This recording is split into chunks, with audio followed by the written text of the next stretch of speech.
grandparents walked me down the aisle instead of my dad, but he threatened to disown me. I, 26F, never thought I'd be posting here about my wedding, but recent events have left me feeling conflicted and in need of advice. I've decided to invite my maternal grandparents to my wedding and have them walk me down the aisle. This decision has caused a huge uproar in my family, particularly with my father and stepmother, who are furious and adamantly against their presence at the wedding. To understand the situation, I need to provide some backstory. My mother passed away when I was 6 years old. At the time, I had 2 younger siblings, a brother who was 4 and a sister who was 3. I have clear, vivid memories of my mom, but my siblings were too young to remember her as well as I do. 2 years after my mom's death, my dad remarried. My stepmother, Linda, entered our lives when I was 8. From the beginning, our relationship was strained. I never felt a connection with her, and I struggled to accept her as a maternal figure in my life. Unlike my younger siblings, who adapted more easily to the new family dynamic, I always kept my distance. I never called Linda mom or any variation of it. I always addressed her by her first name, which I know bothered both her and my dad. They constantly pushed me to see her as my new mother, but I couldn't bring myself to do it. My resistance to accepting Linda as my mom caused frequent arguments and tension in our household. My maternal grandparents played a crucial role in helping me cope with the loss of my mom and the changes in our family. They were a constant source of love,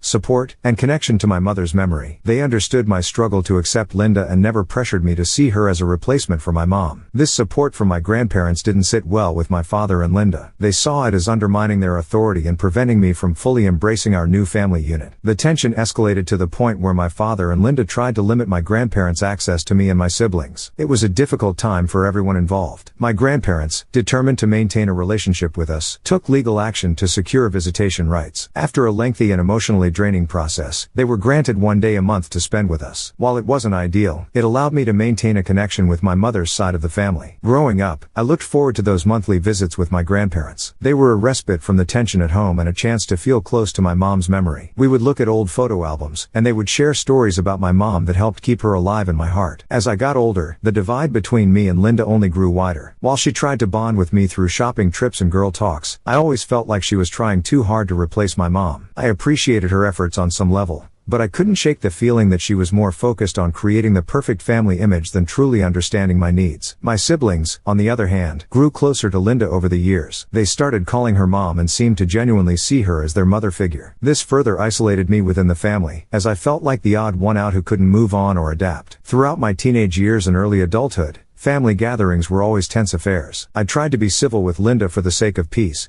but there was always an underlying current of resentment and misunderstanding between us. My dad often accused me of being difficult and ungrateful, unable to see how much Linda had sacrificed for our family. Now, as I plan my wedding, all these long-standing issues have come to a head. When I announced my intention to have my maternal grandparents walk me down the aisle, my father and Linda exploded with anger. They see it as a direct slight against them and a rejection of the family we've become. My father argued that he should be the one to walk me down the aisle, as is tradition. Linda insisted that by including my grandparents so prominently, I was disrespecting her role in my life and the years she spent raising me. They both feel that my grandparents have no place at the wedding, let alone in such an important role. I tried to explain that this decision isn't about rejecting them, but about honoring my mother's memory and acknowledging the important role my grandparents have played in my life. My grandparents have been there for me through thick and thin, and I want them to be a part of this special day. My fiancé has been supportive of my decision, understanding the complexity of the situation and respecting my wishes. However, he's concerned about the family drama overshadowing what should be a joyous occasion. I'm standing firm in my decision to include my grandparents, but I can't help feeling guilty about the pain it's causing my father and Linda. Part of me wonders if I'm being selfish or if I should compromise to keep the peace. At the same time, I feel like this is my chance to honor my mom's memory and have the wedding I truly want. I've spent so many years trying to navigate this complicated family dynamic, and I don't want to compromise on something so important to me. I'm torn between my desire to have the wedding I want and the pressure to appease my father and stepmother. Am I wrong for insisting on having my grandparents walk me down the aisle? Should I give in to keep the peace, or stand my ground? Any advice would be greatly appreciated as I try to navigate this emotional minefield. Update 1: It's been a few days since my last post, and I wanted to provide an update on the situation with my wedding and the ongoing family drama. After my decision to have my maternal grandparents walk me down the aisle, things have been incredibly tense in our family. My father and stepmother, Linda, have been relentless in their attempts to change my mind. They've tried every tactic they can think of, from guilt tripping to emotional manipulation. One particularly difficult conversation happened when my dad called me over to their house. He sat me down in the living room, with Linda hovering nearby, and launched into a long speech speech about family loyalty and tradition. He reminded me of all the times he had been there for me growing up, the sacrifices he had made as a single father before marrying Linda, and how hurt he was that I would choose my grandparents over him for such an important moment. Linda chimed in, her voice trembling with emotion, about how she had always tried her best to be a mother to me, even when I pushed her away. She talked about the school events she attended, the meals she cooked, and the times she stayed up late helping me with homework. It was clear they both felt deeply betrayed by my decision. I tried to explain again that this wasn't about rejecting them, but about honoring my mom's memory and recognizing the important role my grandparents have played in my life. But my words seemed to fall on deaf ears. They were convinced that I was being selfish and ungrateful. When they realized that their emotional appeals weren't working, they changed tactics. My father and Linda decided to involve my fiancé, hoping he might be able to persuade me to change my mind. They invited us both over for dinner, and I could tell from the moment we arrived that they had an agenda. Throughout the meal, they kept steering the conversation towards wedding planning, dropping hints about how nice it would be to have a traditional ceremony. Finally, my dad turned to my fiancé and asked him directly what he thought about the situation. I held my breath, worried about how he would respond. But my fiancé, bless him, handled it perfectly. He calmly stated that while he understood this was a complex family matter, he fully supported my decision. He told my dad and Linda that if having my grandparents walk me down the aisle was important to me, then it was important to him too. I could see the disappointment and frustration on my dad and Linda's faces. They had clearly hoped my fiancé would be on their side, and his support for me seemed to catch them off guard. After that failed attempt, my father decided to play his final card. He called me the next day and told me that if I didn't cancel the invitation to my grandparents, he would withdraw all financial support for the wedding. I was shocked that he would go to such lengths, but I stood my ground. With shaking hands, I called my grandparents to tell them what had happened. I was worried about how they would react, feeling guilty that they had been dragged into this mess. But their response surprised me. Without hesitation, they offered to cover the entire cost of the wedding if my father followed through on his threat. They told me that they had been saving for this day since I was born, and they would be honored to help make my wedding dreams come true. Their generosity and unconditional support brought me to tears. It was a powerful reminder of why I wanted them to be such an important part of my wedding day in the first place. Armed with this information, I called my father back. I calmly explained that while I appreciated his offer to contribute to the wedding, my grandparents were willing to step in if he chose to withdraw his support. I made it clear that either way, my decision about the aisle walking would not change. There was a long silence on the other end of the line. I could almost hear the gears turning in my father's head as he realized his ultimatum had backfired. Finally, he spoke, his voice tight with barely contained frustration. He said he would think about it and get back to me. A few days passed without any word from my dad or Linda. The silence was uncomfortable, but I tried to focus on other aspects of wedding planning to keep my mind off the family drama. Then, yesterday, I received a text from my dad. It was brief and to the point. "We'll be at the wedding. Do what you want." It wasn't exactly a warm acceptance, but it felt like a small victory nonetheless. I know this isn't the end of the issue. There's still a lot of hurt and resentment simmering beneath the surface, and I'm worried about how things will play out on the actual wedding day. But for now, I'm trying to focus on the positive. I'm marrying the love of my life, and I'll have my grandparents by my side, honoring my mom's memory as I start this new chapter. I'm grateful for all the advice and support I received from my previous post. It helped me find the strength to stand my ground and stay true to what I believe is right for me. As we move forward with the wedding plans, I'm hopeful that maybe, just maybe, this experience will lead to some healing and understanding in our family. Update 2: the big day finally arrived, and I wanted to share how everything unfolded. Despite all the drama and tension leading up to the wedding, it turned out to be a beautiful and emotional day that I'll cherish forever. The morning of the wedding was a whirlwind of activity. I woke up early, feeling a mix of excitement and nervousness. My bridesmaids arrived at the hotel suite we had booked for getting ready, and the air was filled with laughter and chatter as we started our preparations. As my hair and makeup were being done, I couldn't help but think about my mom. I wished she could have been there, helping me get ready and sharing in this special moment. But I felt her presence in my heart, and I knew that having my grandparents there was the next best thing. My grandparents arrived at the suite about an hour before we were set to leave for the venue. When they walked in, both of them looked so elegant and proud. My grandmother was wearing a beautiful pale blue dress that brought out the color of her eyes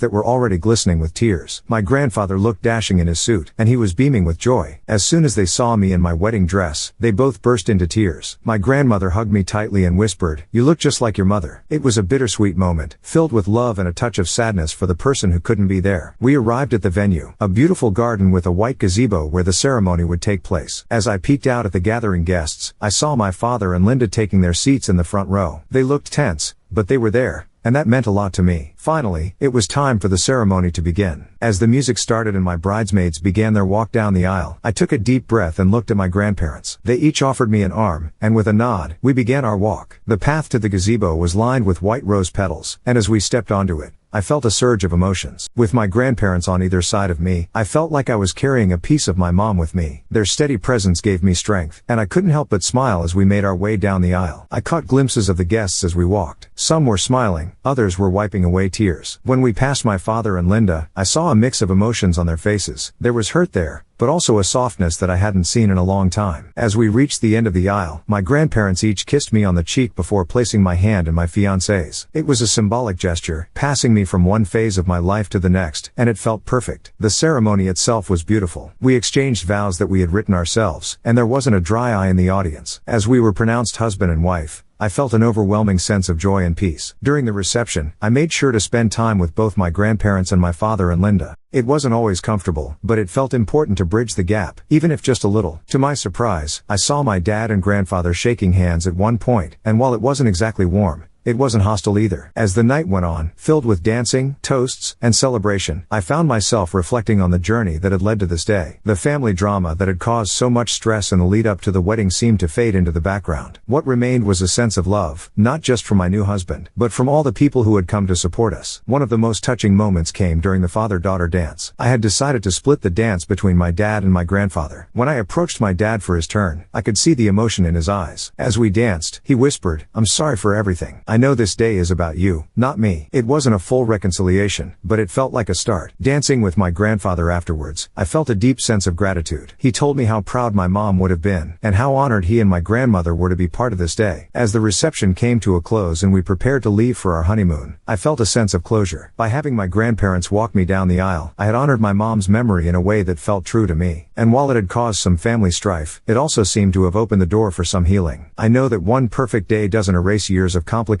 family dynamics. There's still work to be done in my relationships with my dad and Linda. But as we drove away from the venue, my new husband's hand in mine, I felt hopeful. This wedding wasn't just the start of my marriage, but maybe the start of a new chapter for our whole family. To everyone who offered advice and support through this journey, thank you. Your words gave me the courage to stand by my decision and have the wedding that felt right to me. As I embark on this new adventure of married life, I carry with me the love of my mom, the support of my grandparents, and the hope for better days ahead with all of my family.